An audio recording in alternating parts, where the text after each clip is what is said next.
ടുനെറ്റ് news കാലാവസ്ഥാ വാർത്തയിലേക്ക് സ്വാഗതം. സംസ്ഥാനത്ത് ഞായറാഴ്ച വീണ്ടും ഒറ്റപ്പെട്ട സ്ഥലങ്ങളിൽ ശക്തമായ മഴയ്ക്ക് സാധ്യതയുണ്ടെന്ന് കേന്ദ്ര കാലാവസ്ഥാ നിരീക്ഷണ വിഭാഗം. അന്നേ ദിവസം എല്ലാ ജില്ലയിലും മഴസാധ്യത പ്രവചിക്കുന്നുണ്ട്.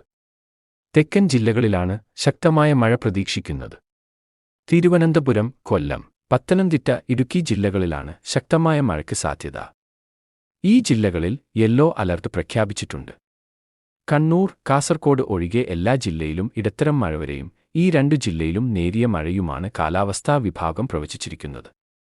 ആയതിനാൽ ബാക്കി എല്ലാ ജില്ലയിലും അന്ന് ഗ്രീൻ അലർട്ടുണ്ട്. സംസ്ഥാനത്ത് ഇന്ന് 5 ജില്ലയിലാണ് മഴയ്ക്ക് സാധ്യതയുള്ളത്. തിരുവനന്തപുരം, കൊല്ലം, പത്തനംതിട്ട, ഇടുക്കി, എറണാകുളം ജില്ലകളിലാണ് മഴസാധ്യത. 5 ജില്ലയിലും നേരിയ മഴയ്ക്കേ സാധ്യതയുള്ളൂ. അതേസമയം ചെറിയ ഇടവേള ഉണ്ടാകുമെങ്കിലും സംസ്ഥാനത്ത് വിവിധ ജില്ലകളിലായി ഈ മാസം മഴ തുടരാനാണ് സാധ്യത. അതിന് കാരണമായേക്കാവുന്ന പുതിയ സിസ്റ്റങ്ങൾ ബംഗാൾ ഉൾക്കടലിൽ രൂപപ്പെടാനുള്ള ഒരുക്കത്തിലാണ്. കാലാവസ്ഥാ വാർത്തകൾ കൃത്യമായി ലഭിക്കാൻ ചാനൽ സബ്സ്ക്രൈബ് ചെയ്യുക. നന്ദി.